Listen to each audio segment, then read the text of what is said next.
Chapter 13. The Flying Sikh.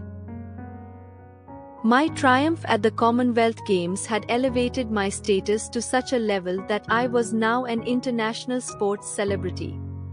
Between 1958 and 1960, I received numerous invitations from different countries and traveled throughout the world, participating in at least 80 international races, out of which I won 77.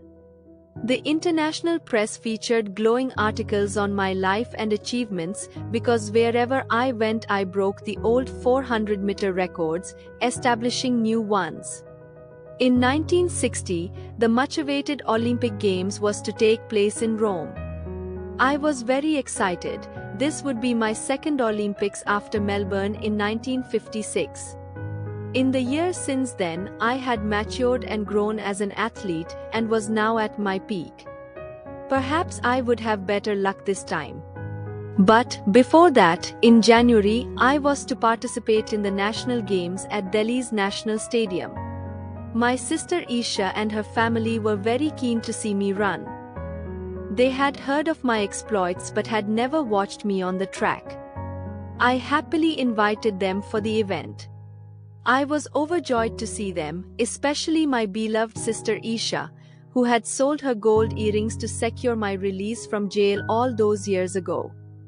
When I greeted her, she said, "Dear brother, you have endured terrible hardships and trials, but now good fortune has smiled upon you, and us because of you. Don't get exhausted by running so fast." Her love and concern overwhelmed me and I embraced her warmly, at the same time assuring her that running did not debilitate my body. Instead, it gave me added strength. She responded with tears in her eyes, "My dear brother, your name is like a shining star in the world today. You have raised the honor of our family enormously. If only our parents were alive to see what you have achieved." How happy and proud they would have been. I wiped her tears gently and tried to console her. Who can fight fate? Perhaps I would never have reached such pinnacles of success if I hadn't endured those early days of austerity and adversity. My sister was unaware of the little surprise I had planned for her. I asked her to put on my India blazer. Once she did, I asked her to put her hands in the side pockets of the blazer. I had put a gold earring in each of the pockets. "These are for you," I told her. She took the earrings and just couldn't stop crying. Inside the stadium, I ordered tea and fruit for my family, but Isha demurred, saying, "Why are you going through all this trouble for us? We've already had tea." Her simple remarks filled me with affection as I led them into the stadium. As we entered, I felt the crowd staring at their simple attire with disdain. For a moment I felt embarrassed, but then was filled with loathing at people's snobbish attitudes. With great love and consideration, I made them sit in the best seats and stayed with them until my event began. Isha asked me where I would run and I pointed to the track, and patiently explained that the athlete who would reach the winning post first would receive a medal, which added to his glory as a sportsman. When I entered the field, Isha tried to keep her eyes fixed on me throughout the duration of the race. First as usual, but fainted yet again because of the energy I had expended while I came running.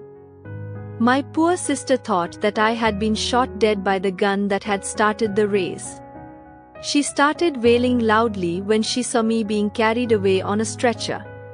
The other spectators attempted to reassure her, but she was not convinced and demanded that she be taken to me immediately.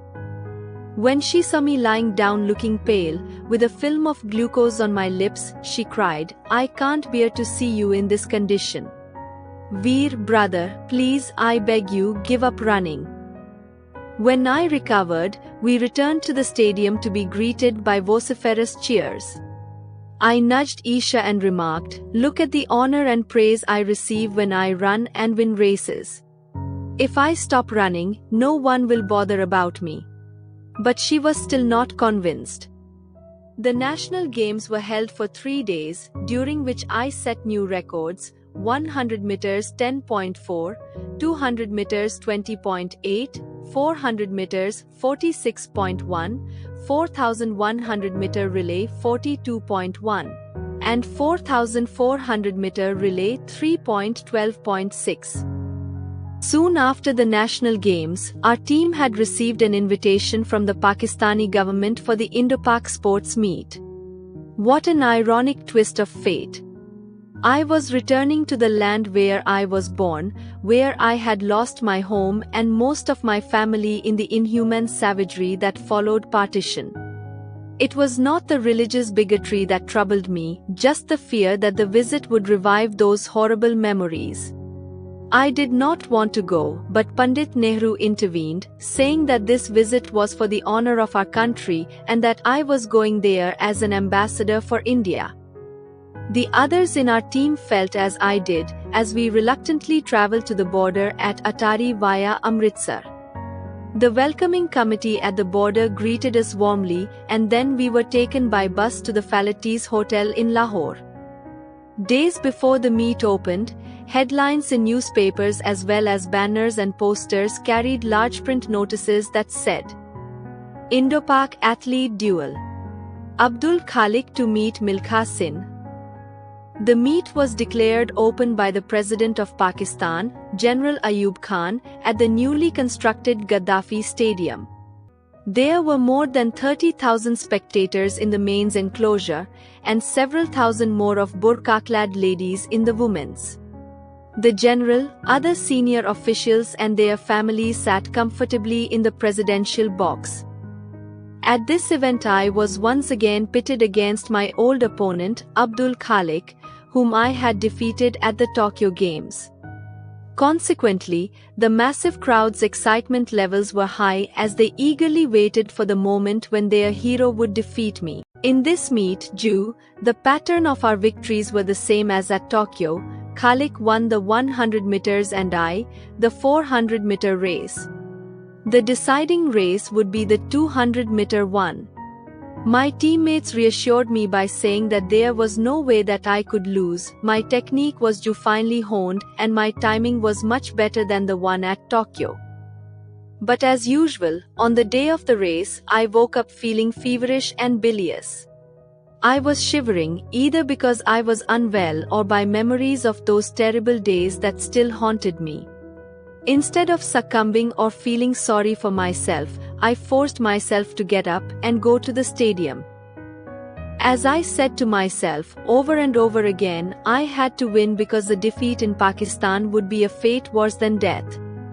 The Pakistanis had heard about me, but only because I had defeated their hero 2 years ago in Tokyo. They felt that the time had come for Khalik to avenge his defeat. While the two of us were going through our warm-up exercises, there were deafening shouts from all the spectators. Long live Pakistan, long live Abdul Khalik. The entire audience kept cheering for him as he walked in before me, followed by other Pakistani athletes and Makhan Singh, the only other Indian besides me. At the starting line, I put down my bag, warmed up and wiped the perspiration from my body with a towel. As we waited for the race to begin, a couple of Maulvis, with flowing beards, skullcaps and carrying rosaries in their hands, encircled Khalik.